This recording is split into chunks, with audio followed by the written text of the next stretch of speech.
शादी की पहली ही रात मेरे पति को बेहोश करके किसी ने जहर दे दिया। मैं बेसुध थी, कुछ नहीं समझ पा रही थी। सुबह होते ही पुलिस मेरे कमरे में घुस आई और मेरे पति की मौत का इल्जाम मेरे ऊपर मढ़ दिया गया। मेरे खिलाफ सबूत कम थे, लेकिन मेरी खूबसूरती मेरे लिए अभिशाप बन गई। लोगों ने मेरी मासूमियत पर यकीन नहीं किया और मुझे जेल भेज दिया गया। जेल में मेरी नर्क जैसी जिंदगी शुरू हो गई। हर रोज जेल के कुछ हैवान मेरी इच्छा के विरुद्ध मुझ पर अत्याचार करते। मेरी चीखें, मेरी पुकार किसी को भी नहीं सुनाई देती थी। धीरे धीरे मैं टूटने लगी। 5 साल बीत गए। आखिरकार वो भयानक दिन भी आया जब मुझे रिहाई मिली। जेल से बाहर निकलते ही मेरी दुनिया धुंधली पड़ गई। मैं सड़क पर बैठकर रोने लगी। तभी एक बूढ़ा भिखारी मेरे पास आया और बोला, बेटी रो मत, मेरी तुमसे शादी हो सकती है। उसकी बातों में अजीब सच्चाई थी। मैंने हाँ कर दी। शादी के बाद जब मैं उसके साथ उसके घर पहुंची तो मेरे पैरों तले जमीन खिसक गई। वह भिखारी कोई और नहीं बल्कि मेरे पति वीर थे।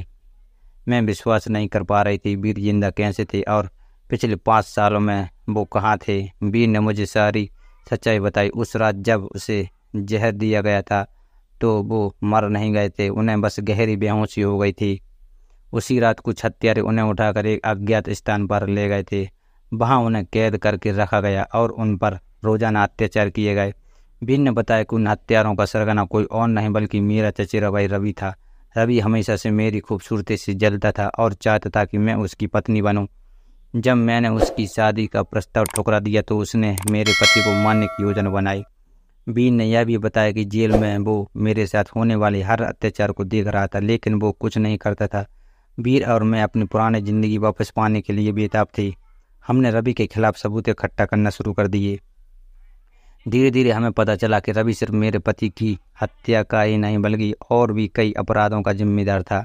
हमने सारे सबूत पुलिस को सौंप दिए और रवि को गिरफ्तार कर लिया गया। रवि को उम्र कैद की सजा सुनाई गई, लेकिन मेरे लिए ये काफ़ी नहीं था। जेल में मेरे साथ हुए अत्याचारों को बदला मुझे खुद लेना था। एक रात में जेल में घुस गई और उन सभी जेलियों को सबक सिखाया जिन्होंने मेरे साथ अत्याचार किए थे। यह एक खूनी रात थी और जब मैं जेल से बाहर आई तो मेरे हाथों में खून के धब्बे थे। जेल से बाहर आने के बाद मैं डर और पश्चाताप से ग्रस्त थी। मैंने जो खूनी रात जेल में गुजारी थी वो मेरे दिमाग से निकल नहीं पा रही थी। वीर मेरे साथ था, लेकिन वो मेरी पीड़ा को समझ नहीं पा रहा था। एक दिन मैंने वीर को सारी सच्चाई बता दी। वीर ने मुझे शांत किया और कहा कि वो हमेशा मेरे साथ रहेगा, चाहे कुछ भी हो जाए। वीर के प्यार और समर्थन ने मुझे हिम्मत दी। मैंने पुलिस के सामने आत्मसमर्पण करने का फैसला किया। मैंने जेल में हुए अपराधों की पूरी जिम्मेदारी ली और माफ़ी मांगी। मेरे पश्चाताप और सच्चाई को देखकर जज ने मुझे कम सजा सुनाई। जेल से रिहा होने के बाद मैंने एक नई जिंदगी शुरू करने का फैसला किया। वीर और मैंने मिलकर एक अनाथालय खोला जहां हम जरूरतमंद बच्चों की देखभाल करते थे। धीरे धीरे मैंने अपने गुनाहों का प्रायश्चित किया और मुझे शांति मिली। अनाथालय में बच्चों के साथ रहते हुए मैंने एक नई जिंदगी जीना शुरू कर दिया था। वीर और बच्चों का प्यार मेरे लिए किसी दवा से कम नहीं था।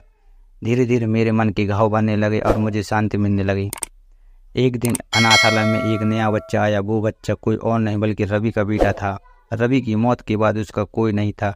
मैंने उस बच्चे को अपने पास रखने का फैसला किया। मैंने उसे प्यार और दुलार दिया और वो धीरे धीरे मेरे परिवार का हिस्सा बन गया। कुछ सालों बाद मैंने वीर से शादी कर ली। हम एक खुशहाल परिवार थे। मेरे अतीत के दर्द भले ही पूरी तरह मिट नहीं पाए थे, लेकिन मैंने उनसे जीना सीख लिया था। मैंने जाना कि हर अंधेरी रात के बाद एक नया सवेरा जरूर आता है। तो दोस्तों, कहानी कैसी लगी आपको? अगर आपको मेरी कहानी पसंद आई है तो कृपया मेरे चैनल को सब्सक्राइब करें और घंटी दबाकर सभी नोटिफिकेशन चालू कर लें ताकि आपको अगले वीडियो की सूचना सबसे पहले मिल सके। आपके प्यार और सपोर्ट के लिए धन्यवाद।